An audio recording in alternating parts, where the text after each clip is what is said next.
전반 23분 황의조의 슈팅이 골대를 맞아 추가 득점에 실패한 대표팀은 후반 시작 6분 만에 세트피스로 두 번째 골을 뽑아냈습니다. 손흥민의 예리한 코너킥을 김민재가 머리로 연결해 두 경기 연속 골을 터뜨렸습니다. 끝까지 주도권을 잃지 않은 대표팀은 황의조와 손흥민 등 주축 공격수를 교체하며 토너먼트를 데뷔했고 기분 좋은 승리로 A매치 무패 기록까지 10경기로 늘렸습니다. 3전 전승 조 1위로 조별리그를 마무리한 대표팀은 오는 22일 다른 조 3위 진출팀 중 하나와 16강 대결을 펼칩니다.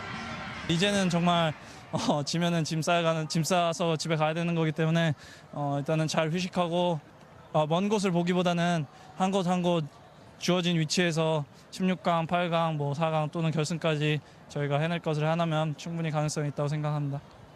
박항서 감독이 이끄는 베트남은 조별리그 최종전에서 예멘을 2대0으로 제압하고 조 3위에 올라 16강행의 불씨를 살렸습니다. MBC 뉴스 홍장훈입니다. 손혜원 의원의 목포 부동산 투기 의혹에 대해 야당은 명백한 투기라며 공세를 퍼부었습니다. 손 의원은 사재를 털어 문화재를 지킨 것이라며 말이 안 되는 의혹 제기라고 반박했습니다. 오현석 기자입니다. 지난해 등록문화재로 지정된 전남 목포의 옛 도심 골목. 더불어민주당 손혜원 의원의 조카와 보좌관 가족, 남편이 이사장인 재단 등 주변인이 이곳의 건물 여러 채를 매입한 사실이 보도되자 야당들은 명백한 투기라며 철저한 수사가 필요하다고 주장했습니다. 전형적인 떴다 방식 부동산 투기 행태입니다. 손 의원에게 국회의원의 청렴 의무와 지위 남용 금지 의무도 그저 장식품에 그친 것으로 보입니다. 민주당도 당 차원의 진상조사를 벌이기로 했습니다. 그러나 손 의원은 절대 투기가 아니라 사재를 털어 문화재를 보존하려던 것이라고 밝혔습니다. 이미 오래전부터 목포의 문화유산인 빈집을 사라고 SNS에 올리고 기자들에게도 알려왔다며 무슨 투기를 공개적으로 하는 사람이 있냐고도 반박했습니다. 목포는 지금 이런 집들이나 지금 남아있는 빈집들 이제 불 다 꺼지고 노인들만 살고 계신 그 집들 이게 보물인데 왜 이 사람들은 이걸 그냥 둘까? 문화재 거리 부동산 가격이 4배 뛰었다는 보도에 대해서도 말이 안 된다고 일축했습니다. 하지만 투기까지는 아니라 하더라도 집권 여당의 국회 문화체육관광위원회 간사가 문화재 거리에 부동산 매입을 권한 것은 부적절한 처신이라는 지적이 나옵니다. MBC 뉴스 오현석입니다.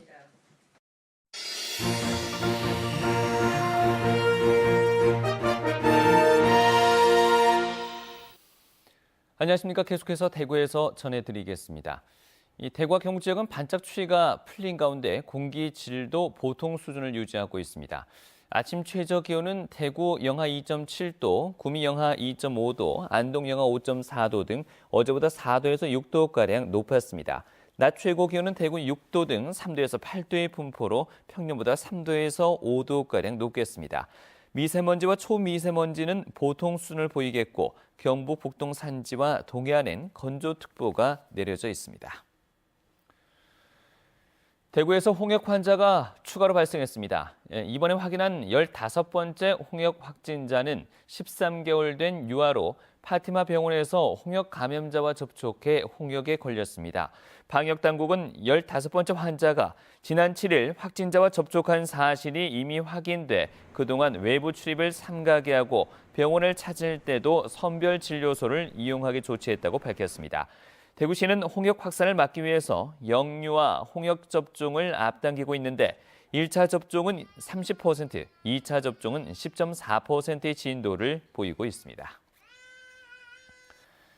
사학비리가 또 터졌습니다. 대구 유명 사학재단이 교원을 부정 채용했다가 적발됐습니다. 사학재단 비리가 한두 건이 아닌데 교육청의 감시 기능이 문제라는 지적도 일고 있습니다. 이상훈 기자가 보도합니다. 대구의 한 사립재단 소속 고등학교는 기간제 교사를 채용하는 과정에서 부정을 저질렀습니다. 지난 2013년, 2014학년도 기간제 교사를 채용하면서 1차 서면평가에서 탈락할 5명을 모두 교사로 채용했습니다. 대구시 교육청은 순위를 조작한 사실을 확인했습니다. 1등부터 3등이 1차에서 합격하고 2차, 3차로 가야 되는데 저희들이 확인한 결과로는 1등이 3등이 아닌 4등, 5등이라든지 25등이 포함돼가지고 최종적으로 합격한 사실이었습니다. 심지어 서류평가에서 25등한 사람을 최종 합격자로 뽑기도 했습니다. 같은 재단 소속 중학교는 이사장의 아들을 지도했던 코치를 체육기간제 교사로 부정 채용한 의혹이 있습니다. 대구교육청은 교원 부정 채용 과정에서 금품이 제공됐을 가능성 여부를 확인하기 위해 경찰에 수사를 의뢰하기로 했습니다. 지난해 연말에도 대구의 다른 사학재단이 교사를 무더기로 부정 채용한 사실이 적발되는 등 사학재단의 교원 부정 채용은 끊이질 않고 있습니다. 교육청이 감사 기능을 좀 더 강화시켜서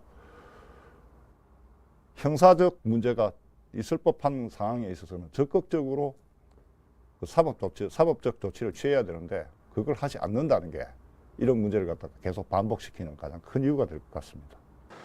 교육계는 외부 전문가가 참여하는 시민감사관 제도를 도입하는 것을 포함해 사학 비리를 뿌리에서 뽑아내는 근본적인 대책이 필요하다고 목소리를 높이고 있습니다. MBC 뉴스 이상원입니다. 공직선거법을 위반한 혐의로 기소된 권영진 대구시장 항소심 선고 공판이 오늘 열립니다. 권 시장 항소심 선고는 오늘 오후 2시 반 대구지법 제11호 법정에서 대구고등법원 제1형사부 박준영 부장판사가 맡습니다.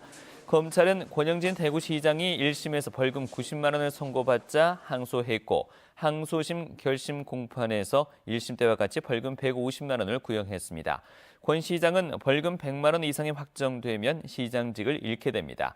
한편 박준영 부장판사는 지난해 12월 20일 유권자에게 금품을 건넨 혐의로 기소된 최수일 전 울릉군수 사건 항소심에서 벌금 80만 원을 선고한 원심을 깨고 벌금 150만 원을 선고했습니다. 급커브와 급경사 같은 구조적인 문제로 대형 사고가 잇따르고 있는 일명 대구 달성군 위험천만한 도로에 대한 대책이 마련됩니다. 대구시와 달성군, 경찰, 지역 주민 등은 오늘 오후 2시부터 달성 1차 산업단지에서 해당 도로의 구조적인 문제를 해결하기 위해 다양한 방안을 논의할 예정입니다. 오늘 회의에서는 5톤 이상 차량 운행 제한이나 오르막 일방 통행과 같은 근본적인 대책이 제시될 것으로 보입니다. 김천시 선거관리위원회는 고등학교 동기 모임에 음식을 제공하고 사전 선거운동을 한 혐의로 모 조합장 A씨 등 4명을 적발해 검찰에 고발했습니다.